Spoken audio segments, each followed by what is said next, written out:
নমস্কার বন্ধুরা, আজকের রেসিপি হলো এঁচোড়ের দো পেঁয়াজা। এই এঁচোড়ের দো পেঁয়াজা সাধারণত বাঙালির ঘরে ঘরে হয়ে থাকে। যারা মাছ দিয়ে বা মাংস দিয়ে খেতে চান না, তারা এইভাবে বানিয়ে খাবেন, দেখবেন খুব সুস্বাদু লাগবে। চলুন তাহলে আপনাদের আমি দেখাই কেমন করে বানিয়েছি। এখানে আমি 750 মতন এঁচোড় নিয়ে নিয়েছি। এঁচোড়গুলোকে ভালো করে খোসা ছাড়িয়ে ডুমো ডুমো করে কেটে নিয়েছি। আর আলু নিয়েছি, এখানে আলুটাকেও ভালো করে ছাড়িয়ে ডুমো ডুমো কেটে নিয়েছি। এবার এঁচোড়টাকে প্রেসার কুকারে দিয়ে 3 থেকে 4টে সিটি দেওয়াবো।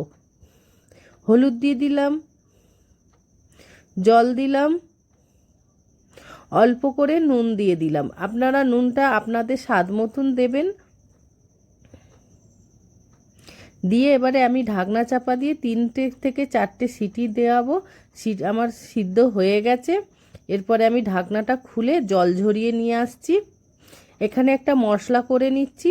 2 চামচ ধনে, 1 চামচ জিরে, হাফ চামচের একটু বেশি গোলমরিচ, 16-17টার মতন শুকনো লঙ্কা। আপনারা যেরকম ঝাল খাবেন সেরকমই ঝাল দেবেন। আমরা একটু বেশি ঝাল খাই। এবার মশলাটা আমার হয়ে গেছে। এবার একটা মশলা থেতো করে নেব।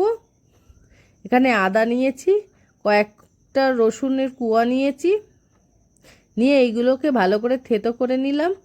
নিয়ে এখানে আমি 2টো পেঁয়াজ নিচ্ছি। পেঁয়াজগুলোকে ঝিরিঝিরি করে কেটে নিচ্ছি।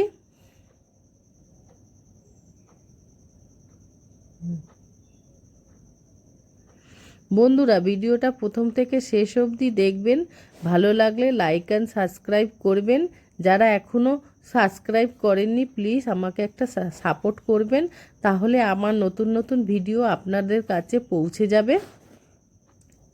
এখানে আমার পেঁয়াজগুলো কাটা হয়ে গেছে। এবার গ্যাসের মধ্যে একটা কড়া বসিয়ে দিয়েছিলাম। কড়াটার মধ্যে এবার তেল দিয়ে দিচ্ছি। এবার তেলটাকে আমি গরম হতে দেবো।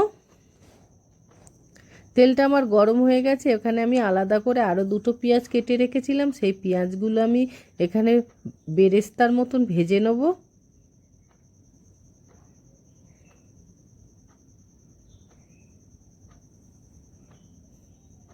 আমার পেঁয়াজটা আমি খুব লাল লাল করে ভাজিনি, জাস্ট একটু লাল রং ধরেছে সেই নামিয়ে নিচ্ছি।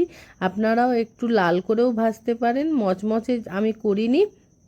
এবার আমার পেঁয়াজটা ভাজা হয়ে গেছে। এরপরে আমি এখানে ওই তেলের মধ্যে আলুগুলো দিয়ে দেবো।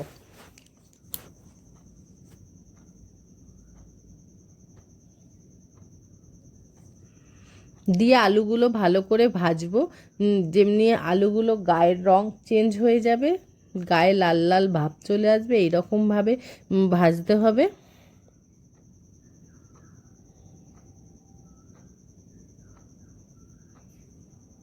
এরপরে আলুগুলো ভাজা হয়ে গেছে। আমি এঁচোড়গুলো আবার আলুর সঙ্গে দিয়ে ভালো করে ভেজে নিচ্ছি।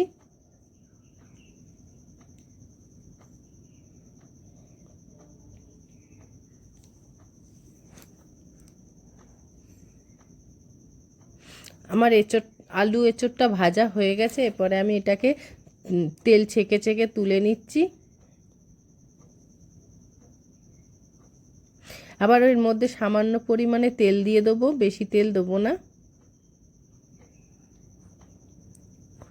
এরপরে আমি এর মধ্যে 2টো তেজপাতা দিয়ে এবার পেঁয়াজ দিয়ে দেবো। কেটে রাখা পেঁয়াজগুলো দিয়ে দিচ্ছি। দিয়ে এবার এগুলোকে ভালো করে ভেজে নেব।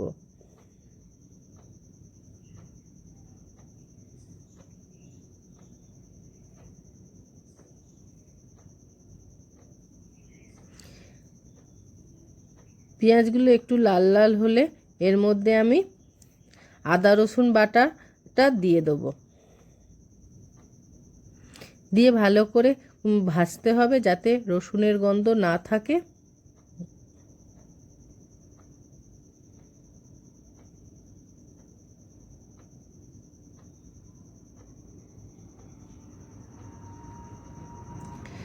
এবারে পেঁয়াজ আর রসুনগুলো ভাজা হয়ে গেছে। এরপরে আমি এর মধ্যে বাটা মশলাটা দিয়ে দেবো। এবার 1 চামচের একটু বেশি হলুদ দিয়ে দিলাম। স্বাদ মতো নুন দিলাম, দিয়ে ভালো করে এবারে মশলাটাকে কষিয়ে নেব।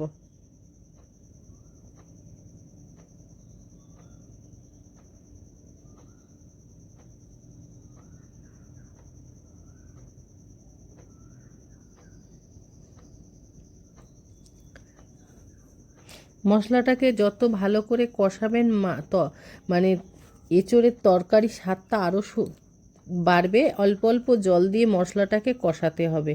অল্প অল্প জল দেবেন, মশলাটাকে ভালো করে কষাবেন, মশলাটার জল শুকাবে, আবারও জল দেবেন।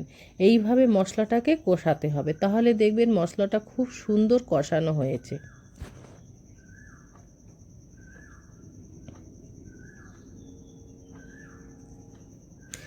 স্বাদ মতন একটু চিনি দিয়ে দিলাম, দিয়ে আবারও আমি কষিয়ে নিচ্ছি।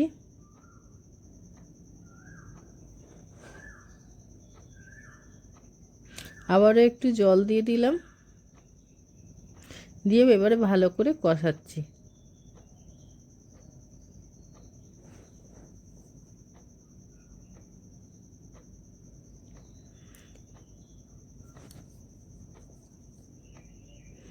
কষাতে কষাতে মশলা থেকে তেল বেরিয়ে গেছে। এরপরে আমি ভাজা আলু আর কাঁঠালগুলো দিয়ে দেবো।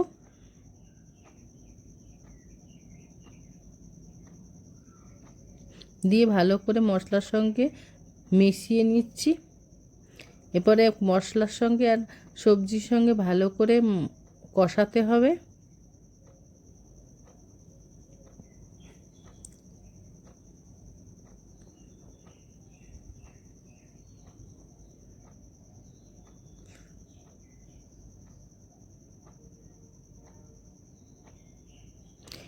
এরপরে আমি জল দিয়ে দিচ্ছি, পরিমাণ মতন জল দিয়ে দেবো, যাতে আলুটা আর এঁচোড়টা ভালো করে সিদ্ধ হয়ে যায়। এবারের মধ্যে খুব বেশিও জল দেবো না, ঝোলঝোল এই রান্নাটা হবে না, একটু কষা কষা হবে।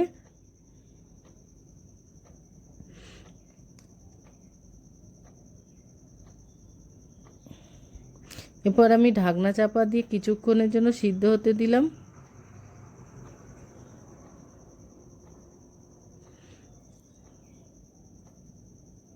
এরপরে 1 চামচের মতন ঘি দিয়ে দিলাম। ঘিটা দিলে পুরো আমিষের মতন স্বাদ হবে। ওপর দিয়ে আমি গরম মশলা ছড়িয়ে দিলাম।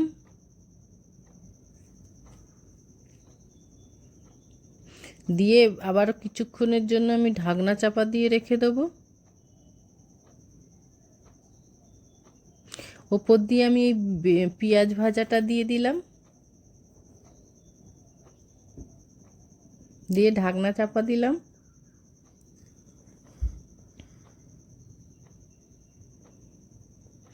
এরপরে আমি গ্যাসটা বন্ধ করে দিয়েছিলাম। এবারে দেখুন আমার এঁচোড়ের দো পেঁয়াজা হয়ে গেছে। এরপরে আমি এটা রুটির সঙ্গে পরিবেশন করব।